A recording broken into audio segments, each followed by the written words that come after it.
অভিনয়ে তারাই সেরা যাদের মুখে মধু আর অন্তরে বিষ। আর সেখানে একটা কমেন্ট মানে পোস্ট, আমি মানুষ চিনে গেছি, তাই সামনের পথ চলাগুলো আরও সুন্দর হবে ইনশাল্লাহ। কথাগুলো কিন্তু আমার না, কথাগুলো আমি সোশ্যাল মিডিয়া থেকে পড়ছি। এ সময়ের চিত্রনায়িকা রোমানা নীড়ের। রোমানা নীড় আজকে আমার সামনে বসে আছে আমার সোশ্যাল মিডিয়ায় অতিথি হিসেবে। রোমানা নীড়ের কাছেই ব্যাখ্যা চাই যে কেন অভিনেতা হওয়ার জন্য তো এরকম গুণ কি আদৌ দরকার, নাকি এটা বাস্তবতা, সময়ের হিসেব নিকেশ? আসলে আমরা তো অ্যাক্ট্রেস, অভিনেতা, অভিনেত্রী, তাদের সব কিছু জানা দরকার। তো সেক্ষেত্রে কিন্তু ফিল্মের পর্দায় সব ধরনের লুকে চরিত্রে আমাদেরকে দেখে।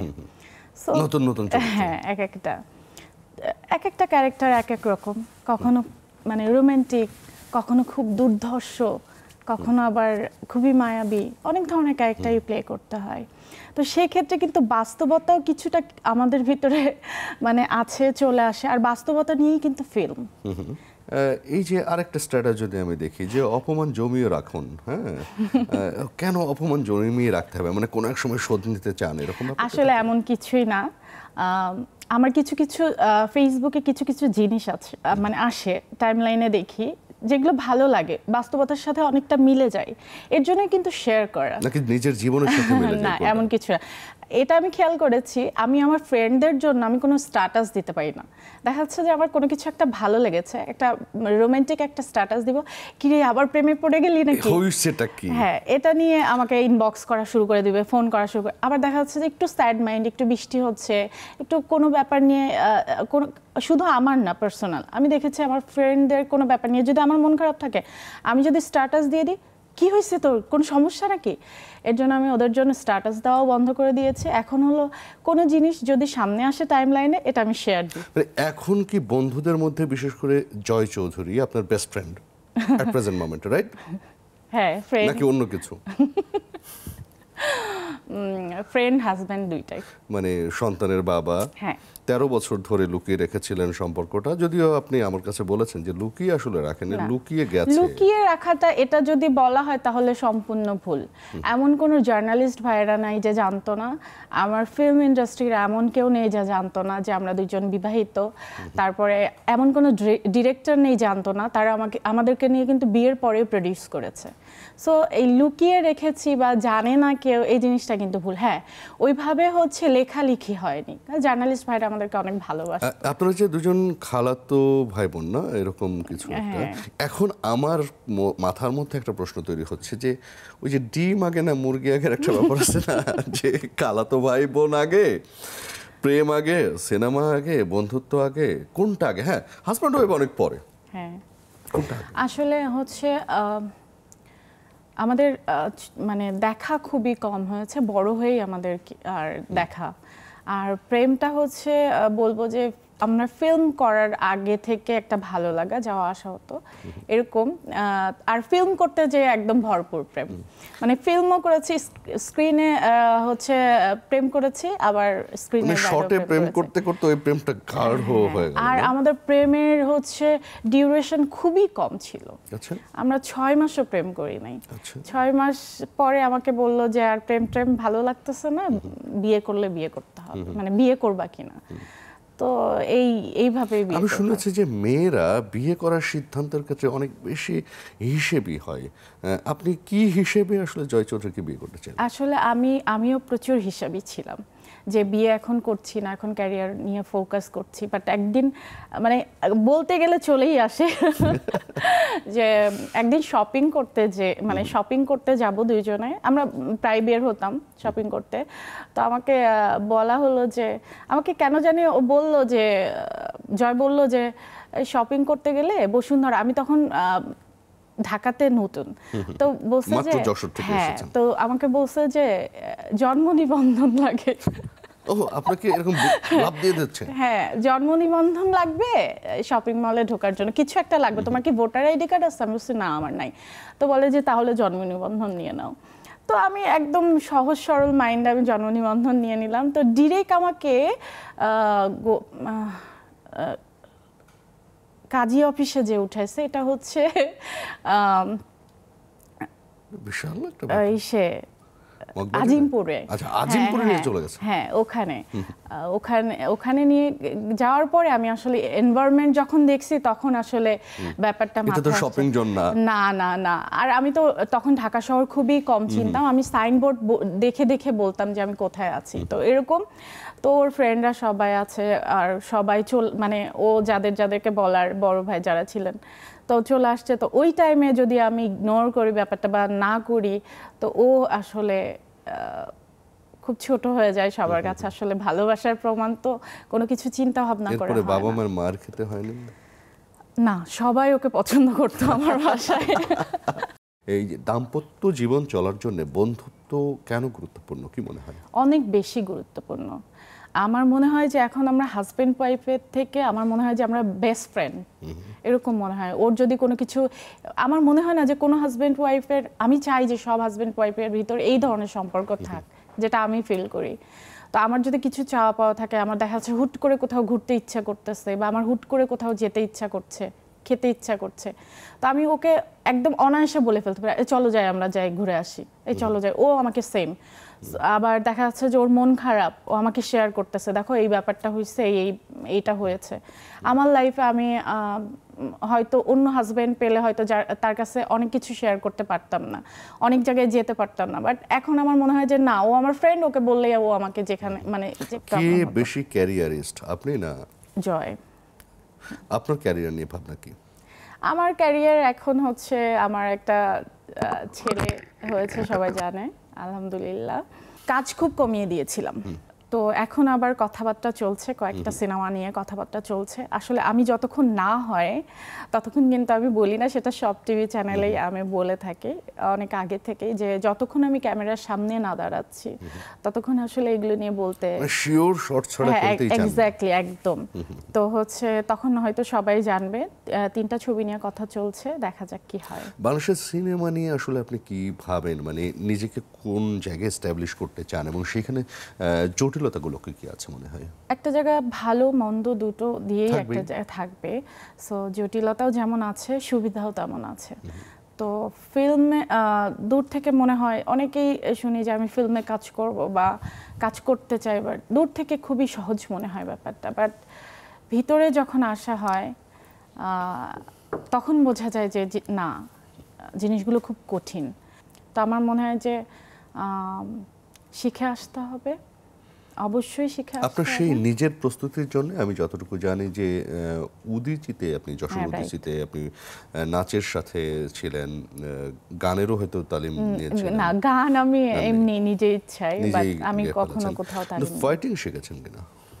ফাইট হচ্ছে আমি ফিল্মে এসেই শিখেছি। ড্রাইভিং শিখেছেন? হ্যাঁ, ড্রাইভিং পারি। কি শিখতে হয়েছে সিনেমার জন্য? আমি হচ্ছে পিএ কাজল স্যারের একটা সিনেমা ছিল, ওইটাতে আমাকে স্কেটিং শিখতে হয়েছে। যেটা সব থেকে আমার কাছে টাফ ছিল, যে কিভাবে চাকার উপর দাঁড়াবো। হ্যাঁ, রাইট। এটা হচ্ছে করেছি আমি, তবে খুবই ফাস্ট শিখে গিয়েছি আমি। তো এটা 15 থেকে 20 দিন আমার লাগছে, অনেক কষ্ট করে টিলে পড়ে টোরে একাকার অবস্থা হয়েছিল। আর আমি সাইকেল আগে থেকেই পারি, আর গাড়ি তো আগে থেকেই পারি, এই আর কি সব কিছুই। বাংলাদেশে এখন বড় বড় বাজেটের সিনেমা হচ্ছে, এর বাইরেও আসলে ছোট বাজেট, মিডিয়াম বাজেটের সিনেমা হচ্ছে। আপনার কি মনে হয় যে বড় বাজেট একটা বড় বিষয় যেটা সিনেমা ইন্ডাস্ট্রিকে এগিয়ে নেবে? 100%। আপনার কি বড় বাজেটের সিনেমা করার ইচ্ছা আছে কিনা? আমার হচ্ছে বড় বাজেটের থেকে ভালো গল্পের সিনেমাতে অ্যাক্টিং করার ইচ্ছা। আসলে আমি দেখেছি যে আমাদের পার্শ্ববর্তী দেশে দেখেছি যে বাংলাতে কিন্তু ছোট ছোট সিনেমাগুলো, মানে ছোট বাজেটের সিনেমাগুলো হয়, খুবই হার্ট টাচি, খুবই সুন্দর গল্পগুলো। তো শুধু বাজেট বেশি হলো, গল্প থাকলো না সিনেমাতে। তো এই টাইপের সিনেমা করে আসলে আমার মনে হয় আলটিমেটলি কোনো কিছু শেখার নাই। সেই সিনেমাগুলো কিন্তু সিনেমা হলে খুব বেশি জায়গা পায় না, হয়তো ওটিটি বা আমাদের ড্রয়িং রুম মিডিয়াতে ওই সিনেমাগুলো অনেক বেশি আমরা করি। সেটা একটা কারণ। সিনেমা যে রিলিজ হয় না এটা কিন্তু ভুল কথা, যে সিনেমা হলে যায় না, যায়, তবে ওইটা দর্শক আলাদা। দর্শক আলাদা। হ্যাঁ, তো আমাদের এই ধরনের সিনেমাগুলোর দর্শক কিন্তু পুরোই আলাদা। আপনার প্রথম সিনেমা ছিল কি ভালোবাসি কত বোঝাবো কেমন? হ্যাঁ, ভালোবাসলে দোষ কি তাতে। এটা ছিল আরেকটা। ও না, এটা ভালোবাসি কত বোঝাবো কেন। হ্যাঁ, এটা আমার সেকেন্ড মুভি। মানে বাস্তব জীবনে কি এরকম বোঝাতে হয়েছে যে দেখো জয় ভালোবাসি তোমার কেমন? না, আমার বোঝাতে হয়নি, সে আমাকে বোঝাই দিচ্ছে। সেই বোঝাই দিচ্ছে। হ্যাঁ, আমি খুবই কম বুঝে, মানে প্রেমের ক্ষেত্রেও আমি খুবই কম বোঝা, একটু নাদান টাইপের। নাদান বললে ভুল হবে, মানে কেন জানি আমার মনে হয় যে সে তো বোঝে, আমার এত মানে আমার একটু কম বুঝলেও হবে। তো এই ব্যাপারটাই যে আপনাদের ভালোবাসার কেমিস্ট্রির সবচেয়ে মজার বিষয় কোনটা মনে হয় আপনার কাছে? সব থেকে মজার ব্যাপার আমার মনে হয় যে আমি সব কিছু শেয়ার করতে পারি, এভরিথিং। আমার ভালো লাগা, সোশ্যাল মিডিয়াতে কেউ যদি আপনার প্রেমের প্রস্তাব দেয় সেটাও শেয়ার করে বসে। হ্যাঁ, ও আলটিমেটলি তাকে অ্যানসারও দেয়, মাঝে মধ্যে মজাও করে। আমি অ্যানসার দিই, মানে হয় না যে এরকম যে দেখো তোমাকে ফোন দিতেছে, বা দেখে যে আমাকে একজন খুবই বিরক্ত করে, মানে সে পছন্দ করে, সে ফোন আসতেছে, বলে ওই যে দেখো ফোন দিচ্ছে, এরকম টাইপের, জাস্ট মানে মজা। তো এরকম হয়। ওরও অনেক হচ্ছে মেয়ে যারা ভক্তরা আছে তারা যেহেতু প্রচুর বাইরে থাকে, ওকে অনেক টেক্সট করে, ফোন করে, আমার সামনে কথা বলে। এটা নিয়ে মারামারি লাগে না? না, ইটস নরমাল। সে অভিনেতা, এমন না যে সে হচ্ছে তাদের সাথে প্রেমের আলাপ করতেছে, এমন কোনো কিছু না। ফ্যান কথা বলে, হাই হ্যালো, দ্যাটস ইট। মানুষ কিন্তু সময়ে সময়ে চেঞ্জ হয়ে যায়। মানুষ যদি চেঞ্জ হয়, এটা একান্ত মানুষের ব্যক্তিগত ব্যাপার। সবার একটা ব্যক্তিগত জীবন আছে, কারোর জন্য জীবন থেমে থাকে না। ও বলে যে আমি অনেক মানে বাস্তববাদী, সিরিয়াসলি আমি অনেক বাস্তববাদী। তো হচ্ছে ও অনেক আবেগী, জয় অনেক আবেগী, আমি অনেক বাস্তববাদী। তো কারোর জন্য জীবন থেমে থাকবে না। যদি আমাকে ছাড়া তার চলে, তো তাকে ছাড়াও আমার চলবে। মানে ওপেন চ্যালেঞ্জ দিয়ে দিলেন জয় চৌধুরী, মাইন্ডেড। না, এরকম কোনো কিছু না, মানে এটা হলো বাস্তব কথা। বাট আমার মনে হয় যে ইনশাআল্লাহ এমন কিছু হবে না। আমরা ভালো আছি, আলহামদুলিল্লাহ। আমাদের সিনেমার যে গল্পগুলো বা সিনেমা যেগুলো, সেগুলোকে আসলে সবই নায়ক নির্ভর কিনা, নায়িকা সেখানে গৌণ কিনা, এটা একটা মানে আপনার মনে কষ্ট তৈরি করে কিনা কখনো? সো এখানে আমার মনে হয় যে নায়ক বা নায়িকার উপরে ডিপেন্ড না করে গল্পের উপরে ডিপেন্ড করাটা খুবই জরুরি। আর এমন না যে নায়কের উপরে হচ্ছে ভিত্তি করে খালি গল্প হয়। কিছু ছবি যেটা নায়কের উপরে ডিপেন্ড করে সিনেমাগুলো হয়, আর কিছু সিনেমা যেটা হচ্ছে নায়ক নায়িকা গল্পের উপরে, মানে পুরোটাই মিলিয়ে আসলে একটা সিনেমা। মাঝে মাঝে আপনার এরকম মনে হয় যে সোশ্যাল মিডিয়াতে বাজ ক্রিয়েট করে অনেকেই নায়িকা ফ্লেভারটা ধরে রাখার চেষ্টা করছে, সেটাকে কিভাবে দেখেন আপনি? আমার মনে হয় যে কাজ দিয়ে, নিজের যোগ্যতা দিয়ে সবাই চিনবে, এটা কিন্তু আমার থিওরি। এটা মানে আমি কাউকে বলছি না বা আমি করছি না, এটা আমার থিওরি। এর জন্য কিন্তু ভাইরাল কিন্তু অনেকভাবেই হওয়া যায়, এটা যে কেউই হতে পারে। আজকে একটা উল্টাপাল্টা করে দিলাম, ভাইরাল হয়ে গেলাম। তো এটা অনেক অপশন ছিল আমাদের কাছে। না, ছিলই তো। আমি একটা উল্টাপাল্টা বলে দিলাম বা করে দিলাম, এটা তো হয়ে গেল ভাইরাল। বাট আমি সবসময় চেয়েছি যে কাজ দিয়ে যেন সবাই আমাকে চিনে। আমার কাজের পরিধি কিন্তু খুবই কম। আমি কিন্তু খুবই একটু চুজ করে বা মনে হয় যে না ঠিক আছে আমি এখানে কাজ করতে পারবো, সেখানে আমি কাজ করেছি। সো আমার মনে হয়েছে কাজের পরিধি কম হোক, সংখ্যা কম হোক, বাট কাজের মাধ্যমে আমাকে চিনুক। এই যে কম কাজ করেন, তাতে করে কি এক ধরনের মানে দর্শক প্রেশার তৈরি হয় কিনা? কারণ আপনারও ফলোয়ার আছে, ভক্ত আছে, তারা আরো বেশি করে চায় কিনা? হ্যাঁ, তারা তো চাইবেই, তারা তো সবসময়ই চায় যে আমি যাকে পছন্দ করি সে যেন কাজ মানে অনেক কাজ করে, তার কাজ যেন দেখতে পায়। বাট আমারও তাদের কাছে বলার যে কিছু কিছু কাজ যেটা আমারও পছন্দ হতে হবে এবং আমার সুবিধা মতো, যেখানে আমি সুন্দরভাবে কাজ করতে পারবো, গল্প থাকবে সুন্দর, সেখানে কাজ করতে হবে। সেক্ষেত্রে যদি ভালো কাজ একটা দুইটা, সেক্ষেত্রে আমার মনে হয় যে ইটস ওকে। আপনি যদিও সিনেমা জগতের সাথে একটু কমই মেশেন, আমি যতটুকু বুঝি, তারপরও জয় চৌধুরীর কারণে অনেক বিষয়গুলো আপনার মাথায় হয়তো ঢুকে আসে। বাংলাদেশের সিনেমার পলিটিক্স নিয়ে আসলে আপনার মানে মন্তব্য কি থাকবে? সিনেমায় পলিটিক্স অনেক, যে আমার মনে হয় যে বাস্তব যে পলিটিক্স তার থেকে অনেক বেশি পলিটিক্স আমাদের সিনেমায়। পলিউটেড পলিটিক্স নাকি গুড পলিটিক্স? গুড ব্যাড দুইটা মিলে। আচ্ছা। কখনো আপনাকে নিয়ে ভালো চিন্তা করতেছে কেউ, দিস ইজ গুড। আবার কখনো আপনাকে নিয়ে মানে পলিটিক্স করতেছে, মানে ওকে ওকে ওকে কিভাবে ডাউন করা চিপাই যায়, ফেলার ধান্দা। ওকে কিভাবে প্রেশার করা যায়, ওকে কিভাবে বাদ দেওয়া যায়, এই ব্যাপারটাও থাকে। তো এটা ব্যাড অবভিয়াসলি। সো ওখানে হচ্ছে গুড ব্যাড দুইটাই আছে। তবে আমার মনে হয় যে সিনেমার মানুষ হয়ে সিনেমা নিয়ে চিন্তা করা ভালো। পলিটিক্স নিয়ে বা কাকে ডাম্প করব, কাকে প্রেশার দিয়ে তাকে কোন ঠাসা করব, এগুলো না করে সিনেমার ভালো কিভাবে হবে, আর্টিস্ট কিভাবে আসবে। আজকে কথা হচ্ছে যে 1-2টা আর্টিস্টে কিন্তু ফিল্ম ইন্ডাস্ট্রি চলবে না, আর্টিস্ট রেডি করতে হবে। আমাকে দিয়ে হচ্ছে না, আরেকজনকে আনো, আরেকজনকে রেডি করো। বাট একজনের উপরে ডিপেন্ড করে সিনেমা ইন্ডাস্ট্রি কিন্তু বৃত্তের ভিতরে হয়ে গিয়েছে, যেটা ভবিষ্যতে মানে কিভাবে যাবে। যেটা বড় হওয়ার কথা ছিল সেটা বড় না হয়ে ছোট হয়ে যাচ্ছে। সেখানে আসলে কাদের ভূমিকা সবচেয়ে বেশি অগ্রণী মনে করেন? আমার মনে হয় যে যারা ইনভেস্টর অ্যান্ড যারা ডিরেক্টর, আমার মনে হয় যে একদিকে ডিপেন্ড না হয়ে নতুনদেরকে নিয়ে কাজ করা উচিত, নতুনদেরকে নিয়ে চিন্তা করা উচিত। এদেরকে কিভাবে মানে সামনে প্রসারিত করা যায় এগুলো নিয়ে চিন্তা করা উচিত। গল্প করতে করতে সময় কিন্তু শেষ হয়ে গেছে, কিভাবে যেন শেষ হয়ে গেছে আমি বুঝি নাই।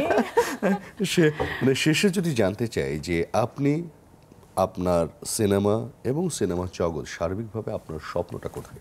আমি হয়তো ভালো কিছু কাজ পেলে করব, এটা হলো আমার একেবারে ব্যক্তিগত আপনার জন্য।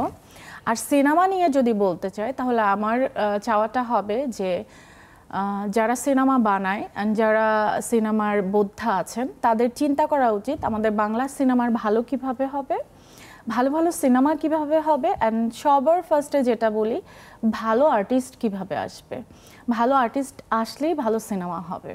মানে আমরা তো চিন্তা করি যে একজন ভালো আর্টিস্টকে দিয়ে আমি একটা ভালো গল্পের সিনেমা বানাবো। সো আর্টিস্ট যদি না থাকে তো ভালো আর্টিস্ট তৈরির দায়িত্বটা আসলে নিতে হবে সবাইকে। অবশ্যই হ্যাঁ, এই দায়বদ্ধতা আমার মনে হয় সিনেমার সবার একটা প্রোডাকশন বয় তারও এই দায়বদ্ধতা আছে যে একজন আর্টিস্টের সাথে, নতুন আর্টিস্টদের সাথে একটা ভালো বিহেভিয়ার, যেন একটা ভালো মন মানসিকতা হয়, একটা ভালো আর্টিস্ট তৈরি হয়। তার মানে কোথাও কোথাও নতুন যখন কাজ শুরু করেছিলেন ছোট ছোট খোঁচা ছিল না, আমার এরকম কোনো কিছু ছিল না। বাট আমি এরকম দেখেছি যে আমি যেগুলো কাজ করেছি আলহামদুলিল্লাহ খুবই সম্মানের সাথে কাজ করেছি, সবাই অনেক ভালোবাসা দিয়েছে।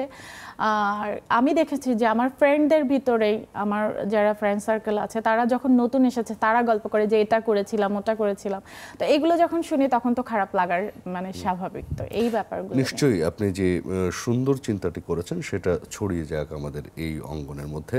অসংখ্য ধন্যবাদ নীর আমাদের এই আয়োজনে সময় দেওয়ার জন্য। আপনাকেও অনেক ধন্যবাদ, নেক্সাস টিভিকেও অনেক ধন্যবাদ এত সুন্দর একটা প্রোগ্রামে আমাকে ইনভাইট করার জন্য। আমি তাদের শুভকামনা করছি। প্রিয় দর্শক, এই ছিল নীরের সাথে রানা ইসলামের কথোপকথন এবং সোশ্যাল মিডিয়ার বিষয়গুলো ঘুরে ফিরে এসেছে। দেখাবে আবারও নতুন করে নতুন অতিথিকে সাথে নিয়ে। সে পর্যন্ত সবাই অবশ্যই সুন্দর থাকুন।